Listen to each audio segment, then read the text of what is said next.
Welcome to the course Design and Analysis of Algorithms. In today's lecture, we will see what is the asymptotic complexity, why asymptotic complexity is used, how we can calculate the complexity of algorithm. So what is a complexity? In a software or a program, we use a complexity to estimate two things. The first one is the running time, how much time it will take then when this program will be run on our machine. So the first is called the time or the execution complexity,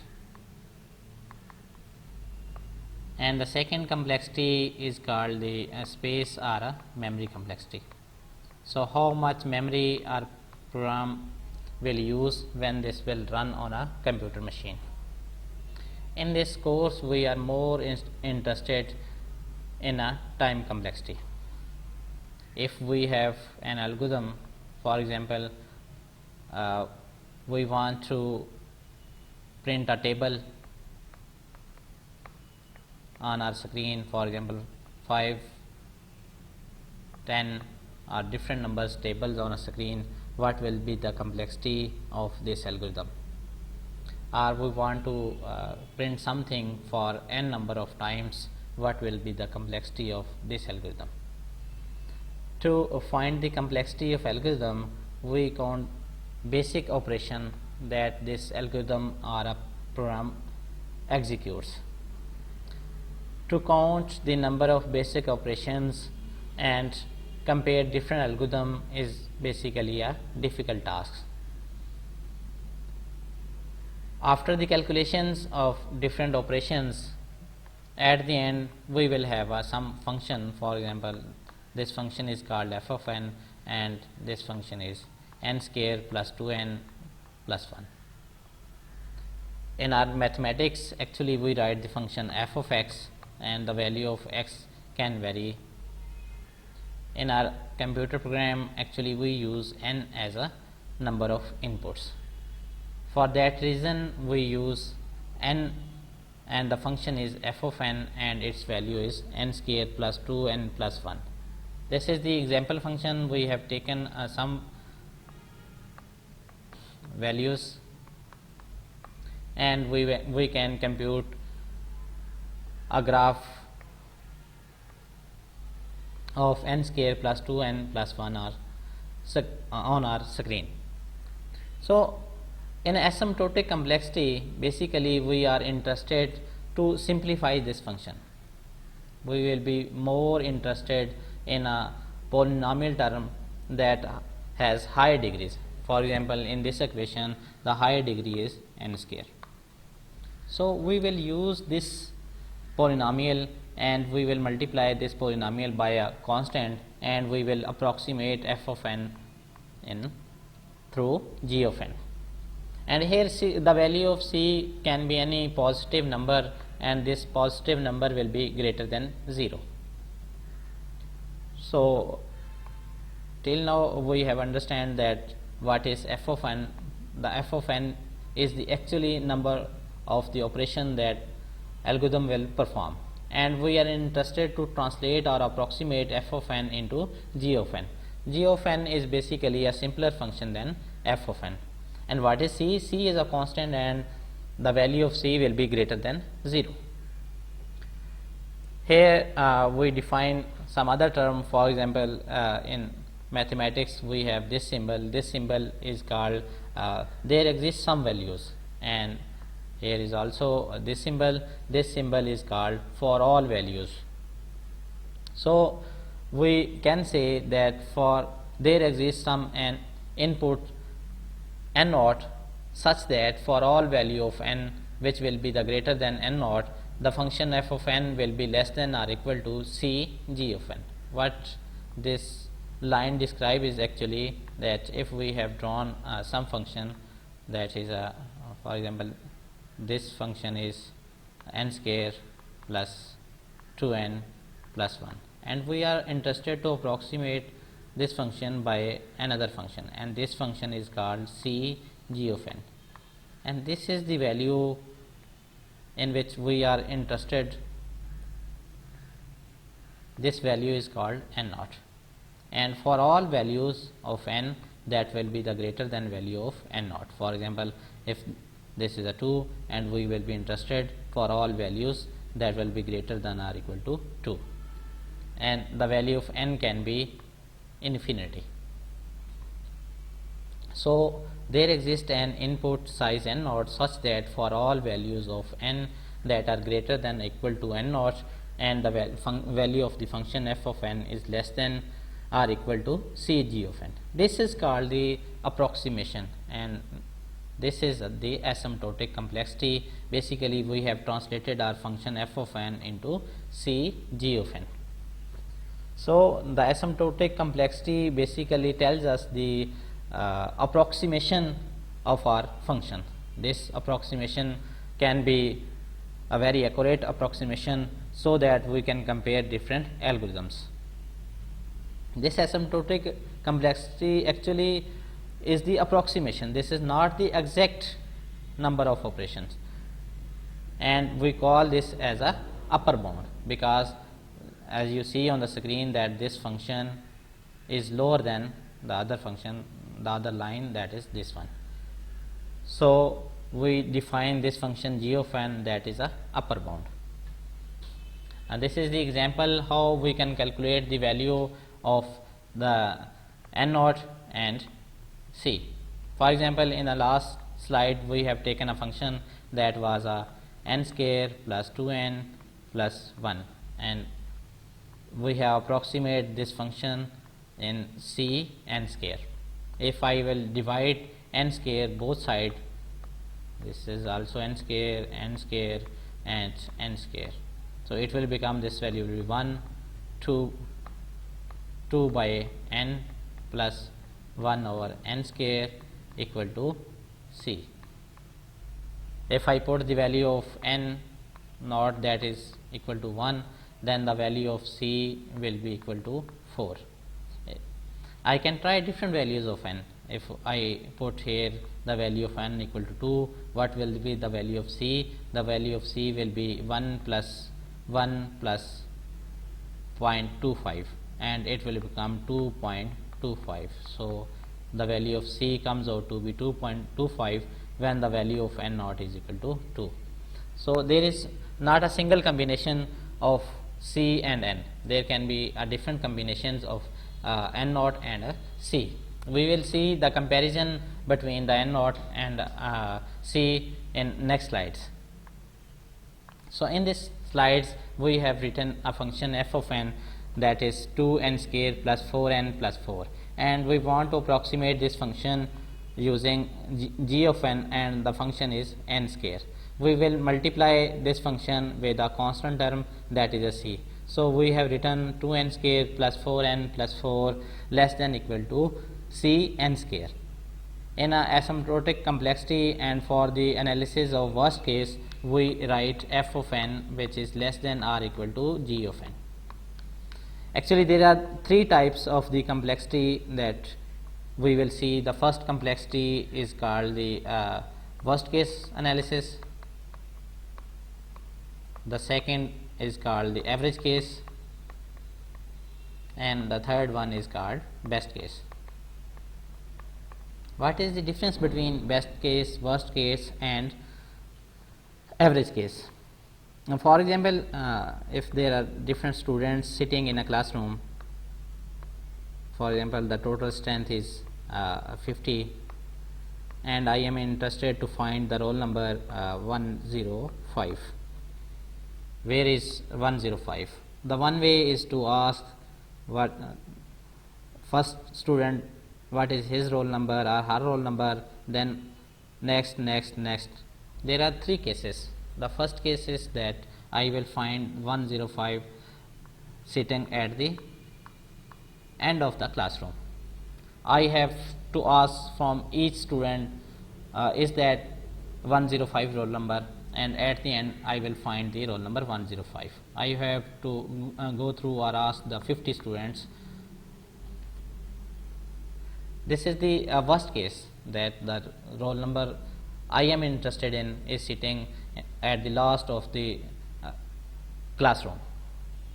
The second case is that I will ask from the first student and his roll number is 105. Then within no time I can find the roll number 105. The third case is that 105 is sitting in the middle of the classroom. Maybe this student is 105. So the first case where I have find the student at the last student, this is called the worst case. Mean the student 105 is sitting at the last chair in the classroom. The second case is the best case, that he is sitting on the first chair of the classroom, and the third case is called the average case. Mean I have to ask almost 25 students. After asking 25 students, I come up with the roll number 105. So these are the three cases that are used for algorithm comparisons: the best case, the worst case, and the average case. Let's take an other example. If I have given some numbers 9, 3, 1 and 0, I have to sort these number in ascending order. So you can see that this number should be here, and this number should be here, this number should be here, and this number should be here. The other case is that if I find the sequence like this one, 1, 0, 1, 3 and 9, this is already sorted. I have sorted. I have to do nothing to sort this sequence. The other sequence might be 9, 1, 3 and 0. To sort these number, I have to just flip, or I have to just swap these two numbers 0 and 9. So this is the example of a worst case where I have to swap each elements for the purpose of a sorting in ascending order. Here the numbers are already sorted. I have to do nothing. I can complete this operation within no time. And the third case is called the average case, where I have to swap almost half elements. If the value of n is equal to 4, I have to swap only 2 elements. So these are the three cases that we use in asymptotic complexity analysis: the worst case, the best case, and the average case. Here we have considered the worst case, that f of n will be less than or equal to g of n, and here we multiply some constant with a g of n. The property of the f of n is that this is a complex function, and we want to translate this function into a more simpler function. So the g of n will be a simpler function. We can say that f of n is approximately equal to c g of n. For example, we take an example. What is the meaning of the approximation? So I take number 1.999. I can write that this number is approximately equal to 2. I also write 1999 approximately equal to 3. The approximation mean that this symbol is less than or equal to, mean 1.999 is less than equal to 2 and 1.999 is less than equal to 3. Here what is a better approximation? So if I ask you what will be the your answer if I am interested in a better approximation. Here the 1.999 is a less than equal to 2 is a better approximation, because this is more closer to 1.999. This although this is approximation, but this is not the better approximation. So we are interested in a better approximation. For that reason we will try the different values of c and the different values of n naught. So let's back to our example. Our example is 2n square plus 4n plus 4, and we are interested to find a more simpler function, and we have written this function is less than equal to c of n square. We will divide both side by n square. We have n square, n square, n square, n square. This will cancel out, and the left hand side will be 2 plus 4n plus 4 over n square, which will be less than equal to c. So now if I know the value of n, I can compute the value of C. But for different n, there will be different values of C. For example, if I put the value of n equal to 1, the value of C equal to be 1 plus 4 plus 4, 2 plus 4 plus 4, that will be equal to the value of C will be equal to 10. If I put the value of n naught equal to 2, the value of C will be 2 plus 2 and plus 1. The value of C will be 5. So I can try different values to approximate the values of C. So what will be the good approximation and what will be the good combination of value of n naught and C, we will see in a next slide. So here we have written the f of n which is less than equal to C g of n for all values of n that are greater than n naught. Mean we are interested to find some function. This is the original function and this is the approximation function, and this is the value of n naught. And the gap between these two lines depends upon the value of C. If these are two functions that are closer enough, then the value of C will be a very close value of n naught. For example, here we have seen that if I take the value of n naught equal to 4, the value of C comes out to be 3.25 and the function will be more closer. In this slide, we have explained the different terms and the values of n naught and the values of C. This is the original function f of n, and the value of f of n is equal to 2n square plus 4n plus 4. If I put the value of n equal to 1, the value of C comes out to be 10. So we have drawn this function. This is the line of the function, that is C g of n, and the value of C is equal to 10 and n naught equal to 1. We have other function where the value of n naught equal to 2 and the value of C is equal to 5. Here the red line, here n naught equal to 4 and the value of C is equal to 3.25. Which function is more better approximation of 2n square plus 4n plus 4? Is this better approximation or this one or this one? Your answer will be this function is more closer to f of n. So we will use this approximation. You can also calculate the different values. For example, the term comes out to be 2 plus 4 over n plus 4 over n square equal to C. If I take the value of n equal to 10, you will come with the value C that will be closer to the value of 1. That function will be more closer to the function, original function, that is f of n. So this is the asymptotic complexity, and we are interested to find the values of C and n naught for which this function will be less than or equal to g of n. So in a nutshell, we can say that f of n is less than equal to C g of n for all values of n that are greater than or equal to n naught.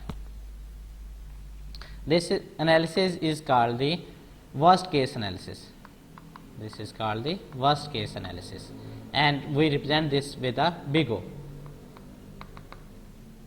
We say that this is a big O, and we can write, if I ignore the constant C n square, I can write this is the order of n square. In general, I will ignore the constant and I will write order of n square, and where O represent that this is the worst case analysis. Worst case analysis.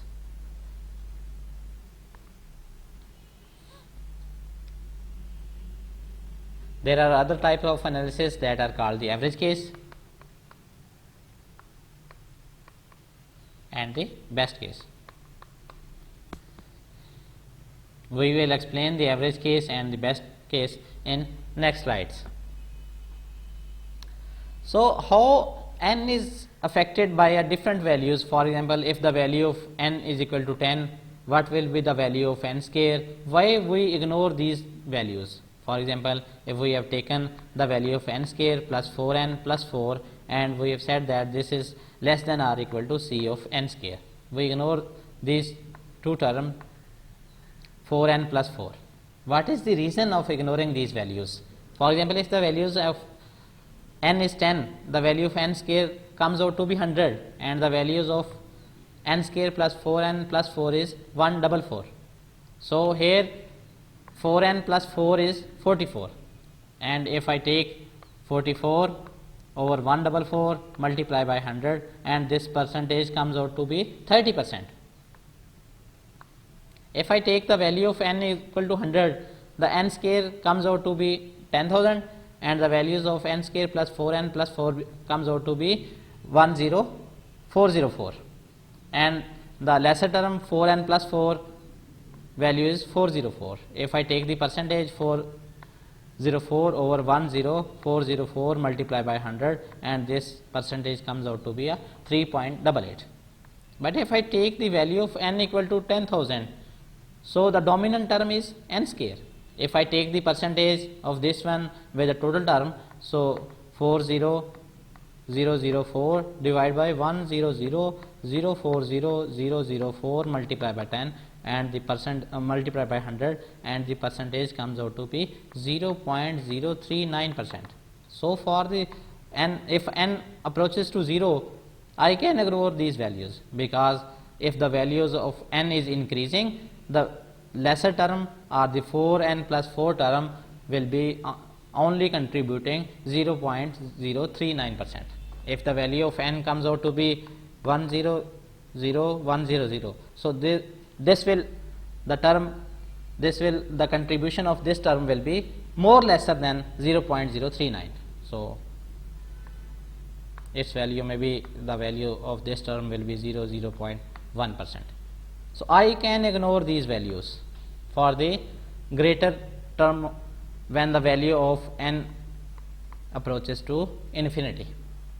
For that reason, we have approximated this function into g of n. We have taken the highest polynomial and we will multiply n square by a constant. The constant may be a value of 10, 5, 3.25. This depends upon the value. For example, in the last slide we have seen that if I take the value of n naught equal to 1 and the function, the distance between two function is high. If I take the value of n naught equal to 2, although this function is approximating the function 2n square plus 4n plus 4, but there is a reasonable distance. But if I take the value of n naught equal to 4, then the value of c is equal to 3.25, and this is the better approximation than the two other values. So in this case I will use the red line. In the red line the value of n naught is equal to 4 and the values of c is equal to 3.25. This is the formal definition of big O of n. So the big O of g of n equal to f of n such that there exists a c that is greater than 0 and n naught such that for all value of n that are greater than or equal to 0, 0 is less than equal to f of n, which is less than equal to c g of n. So consider a function f of n that is non-negative for all values of n that are greater than 0. We say that f of n is big O of g of n such that f of n belongs to order g of n if there exists n naught that is greater than equal to 0 and a constant c that is greater than 0 such that f of n is less than equal to c g of n for all values n that are greater than equal to n naught.